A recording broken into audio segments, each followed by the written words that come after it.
obviously disappointed for the results we got over the weekend. We wanted to win the game, but we couldn't. So at this point of the season, I think we'll take the draw, even though we wanted to take maximum points against cheaper. So now all we can do is focus on the next one, which is Marumo Gallants, because these are crucial times of the season. So we just have to focus on the next one and fix what we didn't do right. Your colleague just told us that they are not an easy team to play against. We know, of course, they've got stubborn forwards. Yourself and your defense, you've let them kind of, silly goals, if I may use that loosely. How are you planning to fix that, knowing very well that, their striking force is very powerful? Listen, every game is difficult when you're playing for a team like Chiefs. Every team, when they play against us, they bring their A game, which is normal. We're used to it. And as you said, they're a very good team. And as a team, we know the things that we've done wrong throughout the season, things that we have to fix as a team. So we're looking forward to the game, and I believe we're preparing well for it. Bruce, and Twali and Brendan had a chance of their own during the start of the season, but then you took over and you have made like the number one position you are on. But then your former captain says there are some things that you didn't listen to him, that Rowan Williams listened to him. How do you take that, and how do you look at your game so far? Listen, Itu is a club legend. What he has done for the team, I don't think anyone in our generation will ever do. What he has done for the country is very big. I respect him, and listen, I do talk to him, I do talk to Itu, and whatever that happened, like it happened, whatever that is said, but my focus is the team, my focus is me doing well for the team, and also making sure that I live to my full potential. But how do you look at your game so far after taking over from the other two goalkeepers?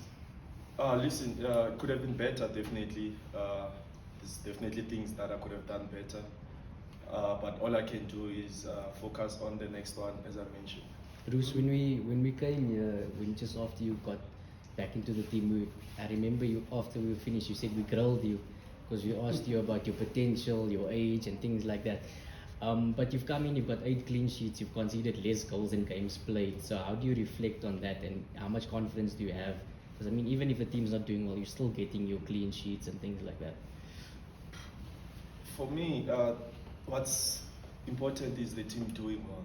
If the team is not doing well, my clean sheets won't count, and my performance won't count. So my focus is definitely on the team. If the team can do well, I believe I can also shine in that bracket. But as things stand, we haven't been doing well. We're very much aware of it. We're not happy with where we are in the league. And coming to what you asked, I believed that I'll get my chance. When you asked at the beginning of the season, I believed that I'll get my chance. And I had to work hard. I had to wait for my chance, to come. And am I happy? Yes, I am. Part of me is happy that I am playing. But then, in terms of performance-wise, we, as a team, there's a lot that we need to fix. And going forward, that's what we want to do. Bruce, going into this season, there was a lot of hope with the new technical team coming in, but the inconsistency, obviously, not good enough. For you, is there any reason for Kaizer Chiefs fans to believe that things will change anytime soon? Yeah, definitely. If you are to look back, it's been 4 years since the last time we went to the finals. It was the CAF, and then domestically it was back in 2019. So we are in the finals now. As much as we're not in a position where I would like to be in the league, but then there are a lot of positives that we can take out of this season. We are in the finals of the Nedbank Cup. We can change, and for example, as we always say by the start of the season, that we want to stop the drought. It's been how many years? 9 years since the team won something. So we stand a big chance of changing everything. So as much as I said, we're not in a position that we would love to be in the league, but there are a lot of positives that you can take out of this season. Bruce, you look at a team like Sundowns and Pirates, they turned Loftus and Orlando Stadium into fortress. Teams don't go there and get results easily. When you look at a team like Kaizer Chiefs, FNB results are not coming forth. If anything, results are coming when you're playing away from home, like in Mugabe or Moses Mopela. How important will it be now to start grinding more results at home at FNB? I mean, looking at a game, Marumo then Pirates at FNB, how important will it be to start getting more results at FNB? I think for me, like as a team, we need to get results everywhere we go. I mean, a team like Chiefs, we should win like in any stadium, because every stadium that we play in, it's like 70%. It's always our fans. You know? So we don't feel that we're playing away like maybe when we're playing at Tebe or anywhere. So yes, it's important to win our home games. It's important that we dominate when we're playing at home, but it's not only our home games whereby we need to dominate and get maximum points. Every game as a team, we need to make sure that we win and we perform very well. Bruce, it looks like it seems like there's a song in and around this Chiefs players mentality. The previous teammates also spoken about the mentality. Maybe it's not right in certain games. What's difficult? What's difficult with the mentality of your teammates that it looks like you choose certain games to win and some are difficult? Why is this mentality thing becoming a song in each and every press conferences that we mostly attend? For me, I don't really think as players we choose games about like, okay, I want to perform this game because it's regarded as a big game, and then the next one I'm gonna relax. I don't have to perform. I don't think it's that. For me, I wouldn't say it's mentality. I think it's something that we need to work like as a team. To fix. We need to fix the way we prepare ourselves for the so-called like small games, because one thing for sure is that every player wants to play the big games. Like you can see with the preparations and how they carry themselves throughout the week. So I don't think it has anything to do with mentality, but we as a team, like as players, let me say that as players, we need to make sure that we look at the steps that we do when we're going to the big games, and we should also apply the same things. Speaking of big games, the game against Chippa was obviously not the result you would have wanted, and a lot of people have been saying perhaps the high of the Sundowns game might have stayed a bit too long. Has it been difficult at all to focus on the so-called smaller games, like the one against Chippa, like the one against Marumo, knowing that you've got double derbies coming up still, because the fans are already there. I mean, tickets are already sold out for the league derby. Has it played any part in the players' minds at all? I don't think that played a part in our minds because we know the importance of the game that we want to play over the weekend. We know that we need points. We know that we're not in a position that we would like to finish, at the end of the season. And also we know that us winning the so-called like small games or not playing against a bigger team, we know the importance of it because it can take us higher up in the league. So I wouldn't say that our players are focused on the derby at the moment, because right now every game is like a final for us. Marumo, when we win, we know we get the momentum going into the next game. We know we're getting the maximum points that we need, in order for us to finish better in the league.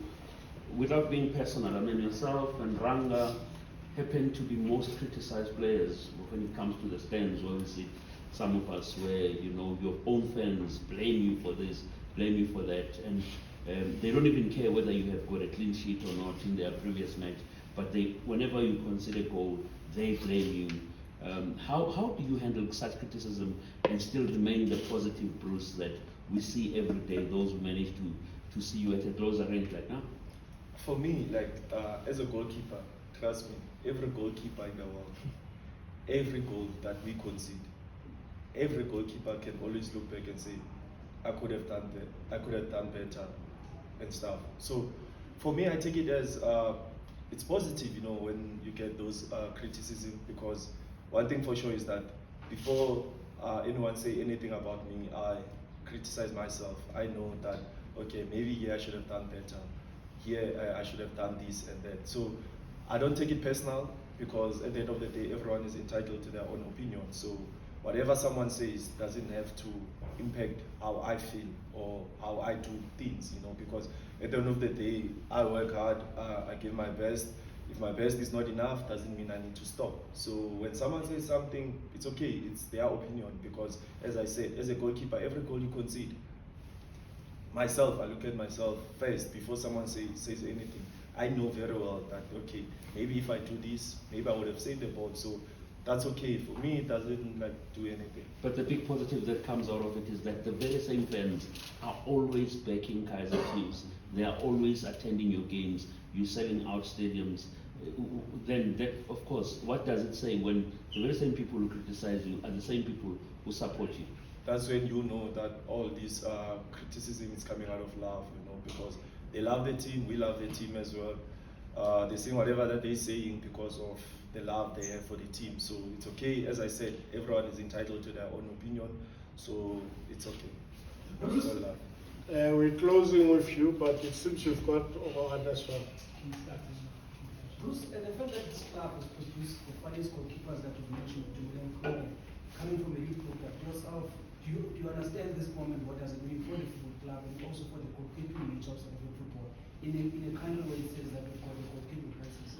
Of course, before I even came to Chiefs, I knew the importance of a Kaizer Chiefs goalkeeper. I knew and I saw also the goalkeepers they had before, and obviously as a player, as a person coming to Chiefs, I always wanted to be on top, I always wanted to be up there as well. So we have a chance of making history in this group. We have a big chance of making history and changing everything. You go for it. It's similar. How have you handled that? That when you step in as a Chiefs goalkeeper, you're stepping in the footsteps of legend, and how do you do your own thing and be Bruce, but be able that when you leave, you can be mentioned in the same breath as the Utus and the Brands and the Rowan? Well, I do that by showing up every day, giving my best every day, believing in God, trusting that His timing is always perfect, and knowing very well that everything that happens, it happens for a reason, and yeah, giving my all. Thanks, Bruce.